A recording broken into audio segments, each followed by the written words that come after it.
մենք մեզանից յուրաքանչյուրը երևի ունի մեղքի իր բաժինը։ Նոր անկախ Հայաստանում ստեղծված իրավիճակում,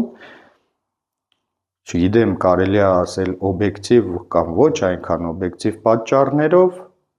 կրթության որակի վրա ուղղակի աչք է փակվել։ Իսկ մատաղ սերունդը մեծացել է իր աչքի առաջ տեսնելով ինչ-որ վատ օրինակներ, այն ինչը որ կար արդեն գոյություն չունի, իսկ նորը դեռ չի ստեղծվել, իսկ նորի ստեղծողի հիմքերում, հենց 90-ական թվականներից, հենց ինքը որպես չկայացած լրագրող, որպես երիտասարդ, որը որ արժեքներով իր էլի չկայացած էր, ինքը ստացավ հնարավորություն հասարակական խոսքի ու իր հասարակական խոսքի հիմքում դրեց ատելությունը, դրեց մանիպուլյացիան, ինքը երեք սուրբ կույսի աչքերով նայում էր մարդկանց ու ասում, որ գիտեք, այնքան էլ լավ չի, որ Հայաստանի Հանրապետության ընտրված ղեկավարի նկատմամբ վատ խոսքեր ասեն, վատ խոսքերի կարկառուն հեղինակը հենց ինքն է եղել, հենց ինքը թե առաջին նախագահի ժամանակ, թե երկրորդ, թե երրորդ նախագահների ժամանակ համար առաջին ու ամենաբարձր գոռացողը ու ամենաայլանդակ բառերով ու նախադասություններով ընտրված լեգիտիմ նախագահներին հենց ինքն է պիտակավորել ամենաայլանդակ ձևակերպումներով, հենց ինքն է մտել ոչ միայն ղեկավարի անձի շուրջ ու տարածել բռնության խոսքեր արտասանել, պիտակավորել, այլ մտել է նրանցից յուրաքանչյուրի տուն, նրանց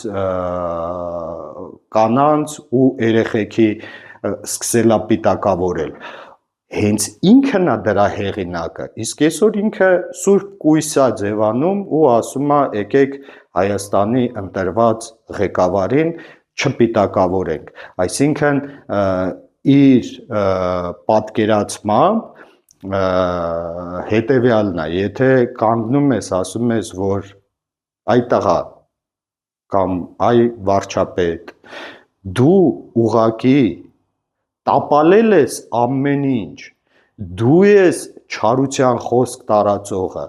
դու ես քո գործողություններով ու անգործությամբ տապալել ու սրի քաշել հազարավոր երիտասարդների, քո իսկ ձեռքով այսօր մենք չունենք Արցախ, քո թողտվությամբ մեր Հայաստանի Հանրապետության սուվերեն տարածքից ամենօրյա ռեժիմով Ադրբեջանը ունենում է դիրքերի բարելավում, դա չի նշանակում քեզ պիտակավորել, դա նշանակում է, որ ասում ենք օբյեկտիվ այն, ինչը որ կա, իսկ դու դա չես ուզում լսել, դու դա չես ուզում ընդունել ու դու դա քեզ ասում են, դու ես մեղավորը, որ պատերազմ է եղել, դու ասում ես, որ չի կարելի Հայաստանի ընտրված ղեկավարին վատ բաներ ասել, հայոյանքը դու ես ներմուծել հասարակական գիտակցության մեջ, դու ես դա մամուլով սկսել տարածել, բայց դու այսօր ասում ես չի կարելի դա անել, այսինքն քեզ կարելի էր, բայց ուրիշներին չի կարելի, չի լինում այտենց, կյանքում կա մի բան, կամ փոխադարձություն, հավասարության պայմաններում ու արդարության, կամ ոչինչ, եթե դու չարության խոսք ես տարածում, ուրեմն պետքա լինեն մարդիկ, որոնք որ քեզ հակադարձեն, դու բարություն ես տարածում, ուրեմն կգտնվեն մարդիկ, ովքեր որ քեզ համարժեքը կվերադարձնեն, ուրիշ ձև չի լինում, չի կարա լինի, որ դու բոլորին թիրախավորես, դու մարդկանց դարձնես ահաբեկիչներ, 2 օր առաջ ինքդ նախաձեռնեցիր հետ տեսանյութը հայտնի արցախցիների վերաբերյալ ու տարածեցիր արցախցիներին պիտակավորեցիր, ասեցիր, որ դուք ահաբեկիչներ եք, իսկ այսօր ասում ես իմ մասին վատ բաներ մի ասեք, դու ինքդ ամեն օր առաջին նախագահին, երկրորդ նախագահին, երրորդ նախագահի մասին ասում ես ամենաայլանդակ բաները, նրանց ընտանիքների անդամների մասին ես ասում ամենաայլանդակ բաները, հայ գործարարների մասին ես ասում ամենաայլանդակ բաները, բայց ասում ես դե ինձ կարելի է,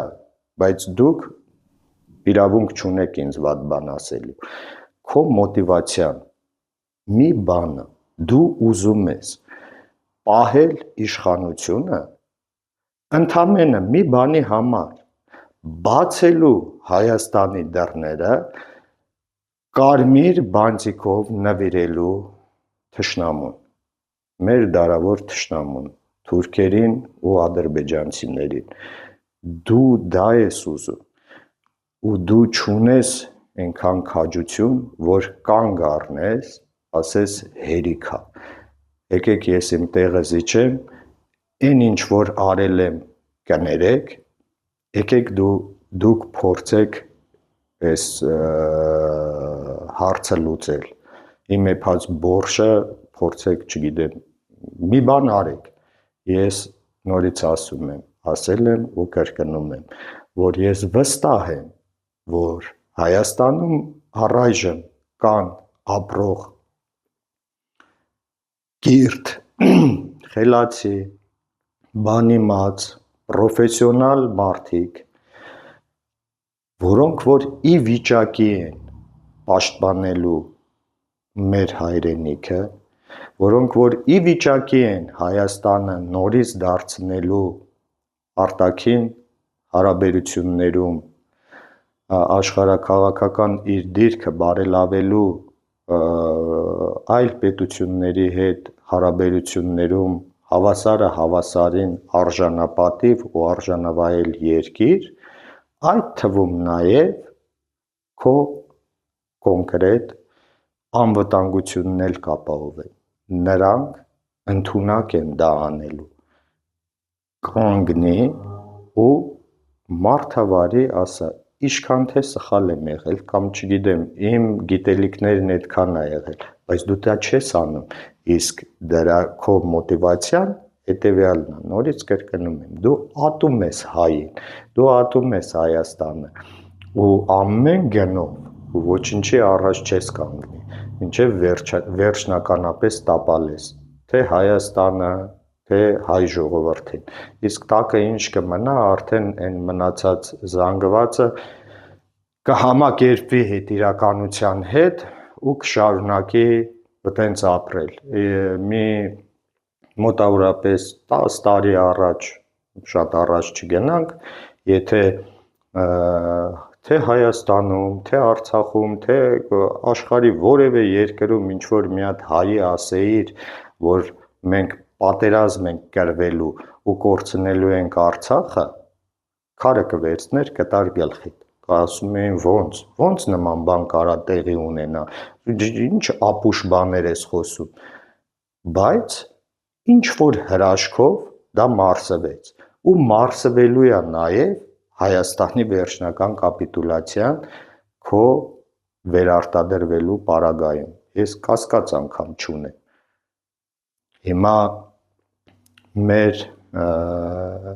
հայ ազգին գիտակից են մասային տեղ հասնում է այդ միտքը, որ հունիսի 7-ից հետո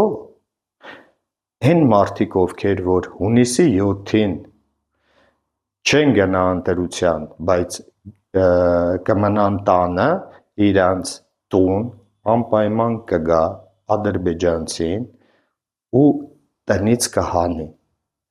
գիտակցում եք սա, թե չէ, եթե գիտակցում եք, ուրեմն դուրս եկեք տանից, հունիսի 7-ին գնացեք ընտրությունների, մասնակցեք անպայման ընտրություններին, ձեր յուրաքանչյուրի ձայնը անհրաժեշտ է, որ մենք վերջնականապես մերժենք այս քաղաքական չարիքին, որը որ փաթաթվել է մեր վզին։ Մարդկանց վախեցնում են, որ եթե չընտրեք սրան, ձեզ կպատժենք։ Ընտրա տեղամասում խցում, որտեղ որ մարդը կանգնած է միայնակ, դիմացը բյուլետենն է ու ձեռքին գրիչն է, ոչ ոք չի կարող հետևել կամ տեսնել քո արած ընտրությունը։ Ընտրությունը յուրաքանչյուրինն է, ու ինչքան թվով շատ մարդ մասնակցի ընտրություններին, մենք այնքան հեշտ կձերբազատվենք քաղաքական այս չարիքից։ Այլ տարբերակ ուղղակի գոյություն չունի, իսկ քանի ինքը ունի իշխանություն, քանի ինքը ունի հնարավորություն ձեռքին վերցնելու միկրոֆոն, քանի իրան տրամադրվում է հարթակներ տարբեր տեսակի, որ ինքը խոսի, ինքը խոսելու է, մանիպուլացնելու է, ինքը ասելու է, որ ես ձեզանից մեկն եմ, եկեք լավ ու վատ չանենք, բոլորդ էլ սխալներ ունեք, ես էլ այդ թվում սխալ ունեմ, հիմա շատ թե քիչ իմ արած սխալն էլ ձեր արած սխալի չափ է, էլի ինչ տարբերություն։ Թողեք ես էլի մնամ իշխանություն։